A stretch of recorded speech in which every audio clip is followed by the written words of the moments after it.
Eh bien, bonsoir tout le monde, bonsoir à toutes et à tous. Ce soir, pour changer un peu, je ne vais pas vous parler de pièces de mini 4 temps, aussi bien anciens 6-12 volts que modernes, comme le Monkey, le Grom, le DAX 125 et compagnie. Donc ce soir, je change un peu et je vous parle de pièces, enfin d'une pièce en l'occurrence, pour la Yamaha SR 500. Ici au Japon, elle est disponible en deux cylindrées, en SR 400 et SR 500. C'est un modèle qui existe depuis 1978 et qui est, je dirais, une célébrité ici au Japon. C'est vraiment la moto que tous les motards japonais possèdent une fois dans leur vie et c'est souvent leur première vraie moto. C'est un monocylindre très fiable, très basique, qui n'a même pas de démarreur électrique. Et malgré cela, c'est une moto qui est très populaire, qui reste très populaire, alors qu'elle est sortie il y a bien des années. Je le rappelle, 1978 pour les premiers modèles. C'est dire si c'est un succès qui se poursuit sur la longueur. Donc, comme toute moto japonaise à personnalité, dirais-je, qui se respecte, il existe chez les fabricants locaux une vaste gamme de pièces pour la personnaliser ou améliorer les performances. Et ce soir, je vous parlerai donc d'une pièce spécifique qui est le garde-boue court Café Racer en inox. C'est une pièce que je vends beaucoup, dans la mesure où elle est, bon, déjà d'une part, simple à monter, et d'autre part, elle correspond à plusieurs types de personnalisation de la moto. Vous pouvez aussi bien monter ce garde-boue sur une version Café Racer, c'est pour cela qu'elle est conçue à la base, que sur un bobber, même si par définition un bobber n'a pas de garde-boue, mais enfin bon, un bobber à garde-boue, dirais-je, un custom, enfin, il y a énormément de possibilités.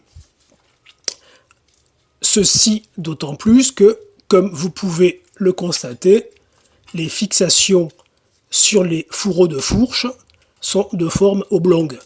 C'est-à-dire que vous pouvez régler la hauteur du garde-boue en fonction du pneu que vous montez. Donc vous pouvez soit le mettre très près du pneu, même si c'est risqué.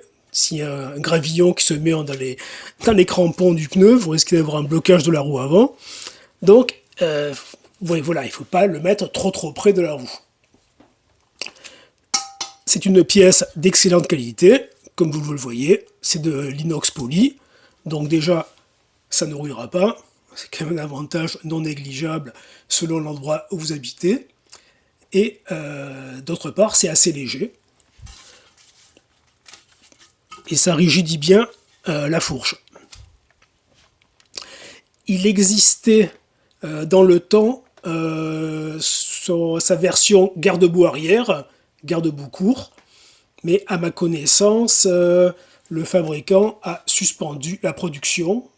C'est vrai que j'aurais dû me renseigner avant de faire la vidéo, mais en tout état de cause, la version garde-boue arrière n'est pour le moment pas disponible. J'essaierai de me renseigner s'il y a vraiment de l'intérêt pour ce genre de produit. C'est vrai que bon, l'activité principale de mon site, c'est de vendre principalement des pièces pour Mini Honda. Mais s'il y a vraiment de la demande pour des pièces de 400 ou 500 SR, je ne sais pas si la 400 est exportée hors du Japon par contre. Vous me le direz en commentaire. Je sais que la 500, bon, elle est disponible depuis de très nombreuses années, mais je ne sais pas si la 400, qui est maintenant un modèle injection, hein, norme oblige, si la 400 est disponible hors du Japon. Donc, je compte sur vous pour me dire ce que vous en pensez en commentaire, si vous avez des informations à ce sujet. Ici, on trouve les deux cylindrés, mais majoritairement la 400. C'est pour des raisons de réglementation locale, dans la mesure où les 400 sont considérés comme des motos légères. Au-dessus, une 500 ou même une 450 est considérée comme une grosse cylindrée avec un permis spécial et une assurance spéciale aussi. Pour ma part, j'ai le permis moto légère, donc je peux conduire des motos ici au Japon jusqu'à 400. C'est largement suffisant puisque les limitations de vitesse sont tout de même assez rigoureuses ici. Sur une route normale, je dirais, c'est 60 km/h. Et sur voie rapide, je crois que c'est 110 ou 120. Enfin bon, je n'ai pas les chiffres exacts en tête, mais c'est pas. Enfin, si vous voulez faire de la vitesse sur route, choisissez un autre pays que le Japon. C'est vraiment pas l'endroit où vous vous éclaterez, hein. Enfin, si ce n'est sur un circuit, bien entendu, hein. Mais ici, c'est plutôt la conduite plan-plan, quoi. D'où le succès d'ailleurs des gros monos, enfin gros monos relatifs, hein, qui sortent régulièrement. Je pense entre autres à la Honda GB 350, ou pour ce qui est des modèles importés, les Royal Enfield et compagnie, donc, hein, qui sont des 350 monocylindres 4 temps, très basiques. On appelle ça le style néo-rétro, mais enfin bon, voilà, c'est la tendance du moment.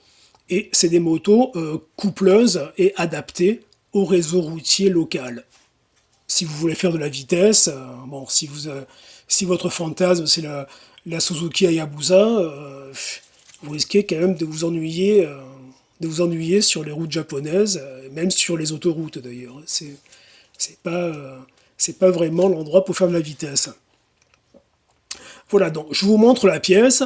Je ne l'ai pas encore listée sur le site, mais s'il y a de l'intérêt pour ce genre de produits typés moto, je dirais, moto, customisation, café racer et compagnie, sachez que je peux également fournir des pièces pour plusieurs types de motos, donc pas seulement pour la 500 SR, mais également pour les Kawasaki W en série 650, 800, et ici au Japon, norme oblige, c'est la Kawasaki W400 qui a le plus de succès. Voilà, je voulais vous parler de ça. J'ai une autre petite pièce à vous montrer, qui elle rentre dans le domaine de ce que je vends d'habitude.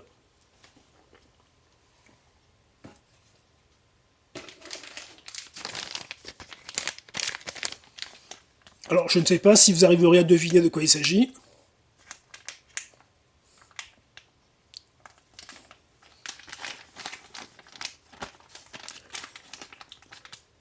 G-Craft. G-Craft qui est une marque que je vends également depuis très très longtemps. Ce sont même des amis. Et je suis distributeur de la marque. Je suis d'ailleurs référencé G-Craft Asia, donc Asie, c'est-à-dire tous les produits spécifiques aux véhicules Honda fabriqués en Thaïlande. Monkey 125, Grom 125, MSI 125, DAX 125, CT 125 et C 125, Super Cub. Donc je suis distributeur officiel, donc vous pouvez aller sur le site G-Craft, vous verrez que Okairi Japan est distributeur officiel de G-Craft Asia. Asia, donc tout ce qui est produit pour 125. Et à ce titre, je vous dis de quoi il s'agit. Il s'agit donc d'une entretoise qui sert à positionner le corps d'injection sur la culasse des Grom, Monkey, enfin tous les modèles équipés du moteur 125 horizontal fabriqué en Thaïlande. Alors quel est l'intérêt de cette pièce? C'est facile, puisque vous avez une partie, donc vous fixez ça sur la culasse, comme s'il s'agissait du corps d'injection, mais ensuite vous pouvez monter le corps d'injection sur cette pièce. Et donc, vu qu'il est fixé par deux vis, non, le corps d'injection est fixe, on y arrivera, mais la partie sur la culasse est fixée par deux vis. Et vous pouvez donc la faire pivoter et orienter votre corps d'injection comme vous le voulez. pour quelles raisons faire pivoter le corps d'injection? Je vous pose la question. La raison est très simple, ça permet de monter un filtre à air Racing, comme un Uni, un KN, que sais-je, et de l'orienter du côté que vous voulez. Donc c'est généralement orienté à gauche pour des raisons évidentes, vu qu'à droite, il y a le pot d'échappement. Ceci étant, à la base, le filtre à air est sur le devant, sur les Grom, sur les Monkey aussi, donc la fameuse boîte à air énorme. Et si vous montez par exemple un radiateur d'huile sur le cadre, ça permet d'orienter le filtre à air pour ne pas qu'il interfère avec le radiateur d'huile ou le reniflard d'huile, donc le breather, donc, enfin, le reniflard d'huile, hein, le air breather, je ne sais pas comment on dit en français, je pense qu'on dit reniflard, hein, ça sert à ventiler les carters. Et donc, voilà, c'est une pièce très simple, mais qui offre énormément d'avantages, puisque vous n'avez pas à vous préoccuper de la position du corps d'injection. Vous pouvez l'orienter comme vous voulez, à droite ou à gauche, de façon à libérer de l'espace et monter ensuite les pièces que vous voulez. Voilà. Celle-ci est listée sur notre site, au Kairi Japan, et peut donc être expédiée quand vous le désirez. De mémoire, elle existe en version silver et en version anodisée noire. À confirmer. Pour ma part, je n'ai que des versions silver, mais si tant est que vous seriez intéressé par une version anodisée noire, il suffit de me le demander, et je pense même que, vu la relation que j'ai avec Gcraft, qui date quand même d'une bonne vingtaine d'années, je peux leur demander éventuellement, à titre exceptionnel, de faire une pièce comme celle-ci, mais de couleur anodisée bleu, or, rouge, enfin la couleur que vous voulez, quoi, vu que c'est un traitement chimique, non, électrolytique plutôt, parce que c'est une anodisation, vu qu'on peut mettre la couleur qu'on veut, bon, a priori les versions disponibles sont soit silver, soit black, noir, mais s'il y a vraiment une personne qui veut vraiment avoir une couleur originale, sachez que, sous réserve, c'est en principe possible. Voilà, je pense avoir assez parlé pour ce soir. Donc l'avantage, c'est que, vu que c'est une pièce fine, je peux la glisser dans une enveloppe bullée, elle sera bien protégée, et niveau envoi, ça passera en courrier. Donc le délai de livraison sera, théoriquement, plus rapide que ne le serait un colis postal ou un small packet. Voilà, bon. Je vous donne l'info comme ça, mais dans l'absolu, je ne peux rien vous garantir. Dans la théorie, c'est comme ça que ça devrait se passer, mais après, on n'est jamais à l'abri de surprises dès lors qu'on travaille avec les services postaux. Voilà, assez parlé. Une fois de plus, je ne le répéterai jamais assez, merci pour votre soutien, merci pour votre fidélité. J'ai de plus en plus de personnes qui suivent mes vidéos, depuis que je fais des vidéos au lieu de direct. Je pense que les traductions en langue étrangère apparaîtront rapidement. J'ai regardé sur le site, sur YouTube, sur YouTube, et c'était écrit que les traductions étaient en cours. Donc, ces vidéos seront traduites en plusieurs langues étrangères, et vous pourrez donc les visionner dans votre langue natale, et je pense que ce sera plus simple. C'est d'ailleurs la raison pour laquelle j'articule beaucoup quand je parle, pour que l'intelligence artificielle comprenne bien ce que je dis.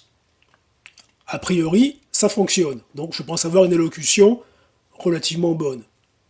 On ne sait jamais, mais enfin bon, je pense que les traductions sont assez justes, d'après les retours que j'ai eus. Voilà, j'ai assez parlé pour ce soir. Donc, résumé, 2 pièces, le garde-boue café rasseur pour SR 400-500, la fameuse Yamaha monocylindre. Ah oui, détail important, ces garde-boue café racer se montent sur d'autres véhicules. Je pense entre autres aux BMW, les séries K, mais aussi les autres, donc les vieilles BMW, avec le bras oscillant normal, pour peu que la roue avant soit en 18.